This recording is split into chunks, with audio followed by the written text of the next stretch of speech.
Bom dia. Iremos apresentar sobre a empresa de treinamento funcional. Nosso grupo é composto pela Laiane, pela Mariana, pelo Thiago, que no caso sou eu, pelo Ian.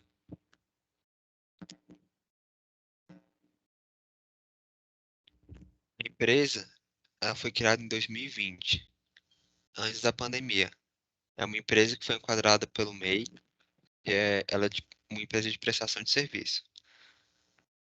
É a empresa de treinamento funcional, né? Ela administra aulas em espaços públicos, aulas funcionais que com a chegada da pandemia, a empresa teve uma grande procura,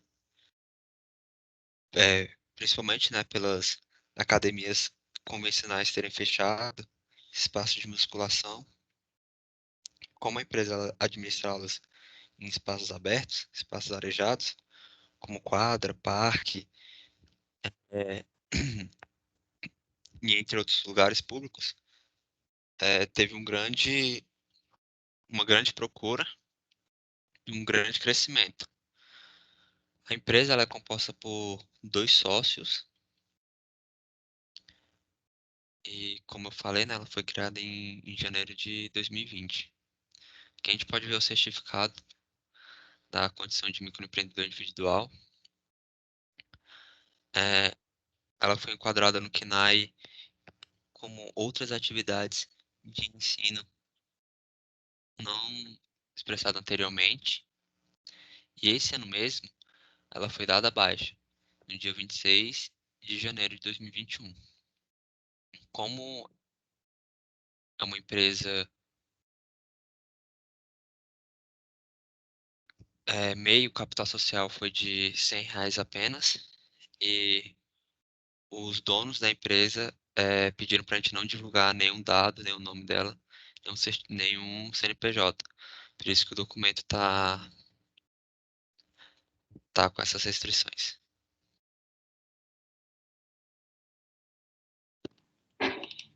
Agora a gente vai falar um pouco do que aconteceu dentro da empresa que não deveria ter acontecido, que foi o que faltou de planejamento e coordenação do funcionamento dos sócios,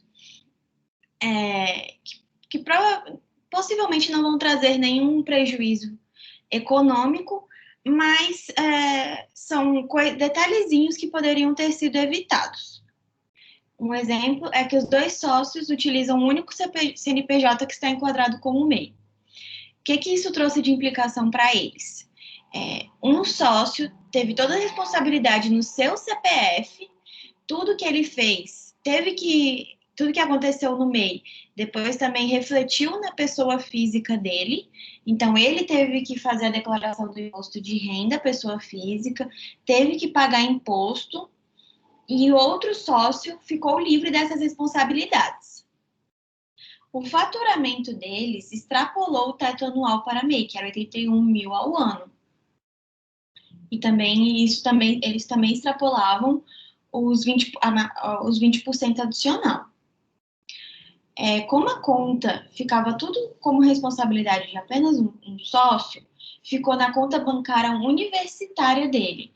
Então, ele teve o tormento, o incômodo de ter o Banco do Brasil ligando para ele, avisando que a movimentação financeira dele estava sendo muito alta para uma conta que estava cadastrada como universitária. E o banco ficava ligando e pedindo para ele regularizar a situação dele, abrir outra conta, regularizar por meio de CNPJ. Não há controle de entradas e saídas de caixa.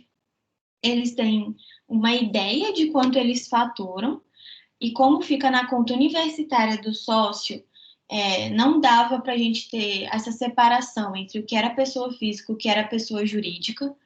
E isso acabou atrapalhando na hora de fazer o levantamento deles do financeiro, porque não tinha certeza se o gasto daquele dia tinha sido alguma coisa que ele pagou para a empresa ou se tinha sido um recebimento da empresa ou alguma outra coisa do tipo. Então, era uma aproximação que fazia pelo valor recebido dos clientes, né? Então, assim, não era uma coisa certa. Os sócios não têm a noção dos custos, porque eles caracterizam como o que cada um tira, mas também sem tirar tudo que a empresa recebeu, o que vai ser mostrado mais para frente. E a atividade realizada não é permitida no enquadramento do MEI. Eles se enquadraram como atividades de ensinos não especificadas anteriormente, mas a atividade certa deles era atividade de condicionamento físico.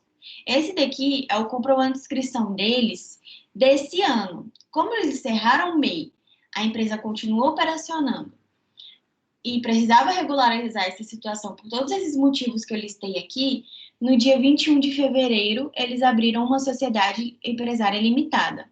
Então, agora a responsabilidade é limitada, mas dividida para os dois sócios. Deixou de ser tudo em cima do CPF de um.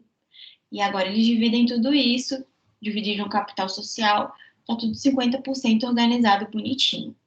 A gente não trouxe ainda esses dados de 2021, porque a gente focou em 2020 na empresa, na situação precária que estava de controle, de gerenciamento financeiro.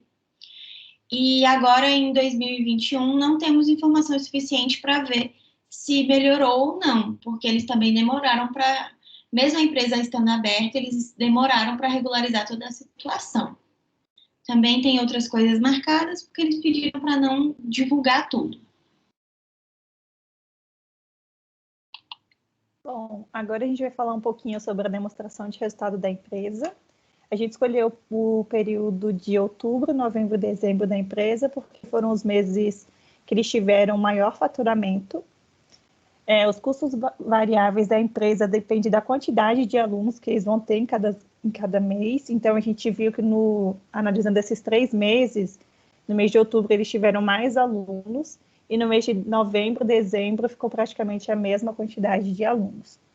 A margem de contribuição, que nada mais é do que a diferença entre a receita obtida e os custos e despesas variáveis, é o valor que vai servir, né, para a gente pagar as despesas e os custos fixos. O único custo fixo que a empresa tem é a despesa operacional do DAS/MEI, que manteve o mesmo valor durante todo o período que eles estavam contribuindo no ano de 2020. O preço de venda dos serviços deles era de R$ 230, com custo variável de 100.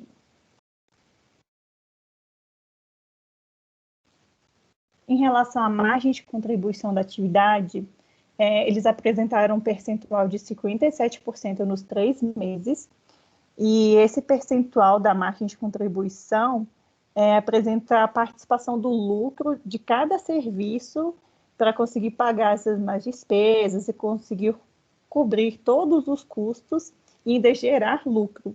Então, é importante a gente ressaltar que um percentual assim, bacana, como eles conseguiram, de 57%, auxilia no entendimento da viabilidade e na saúde financeira do negócio.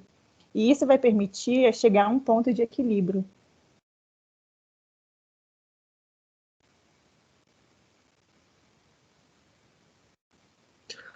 A análise do ponto de equilíbrio é um indicador que mostra quanto a organização precisa vender para que o valor das receitas atinja o valor dos custos. Dessa forma, o ponto de equilíbrio verifica qual deve ser o volume mínimo de faturamento que a empresa tem que ter para que ela não tenha prejuízos. No caso dessa empresa, como o valor do ponto de equilíbrio exato dela deu um valor menor do que 1, nós consideramos 1 porque, como essa empresa trabalha com um tipo de serviço que depende de uma venda exclusiva para um cliente, uma prestação de serviço, então nós consideramos que o ponto de equilíbrio dela é de um cliente, né? Um exato cliente. Então, o ponto de equilíbrio, quanto menor,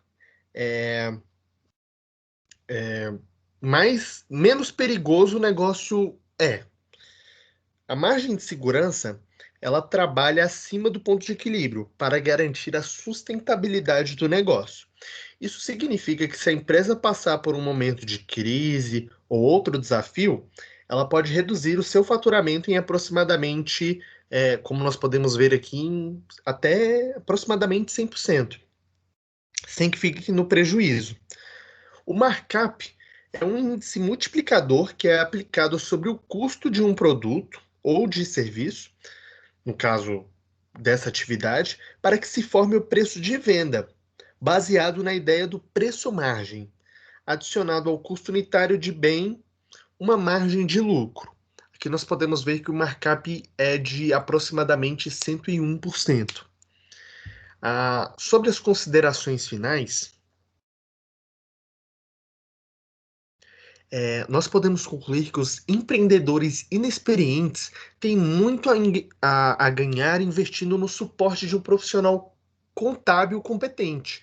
Ele será capaz de orientá-lo na elaboração de um plano feito sob medida para todas as particularidades únicas do seu negócio. A contabilidade também é a chave para manter todas as contas da empresa separadas das contas particulares, né? E evitar uma desconsideração da pessoa jurídica, algo que pode ser problemático para os sócios, se não feito. Com as informações geradas pela contabilidade também, a empresa terá um suporte maior para o seu gerenciamento, fazendo com que os sócios tomem melhores decisões e agreguem valor ao seu negócio. Muito obrigado.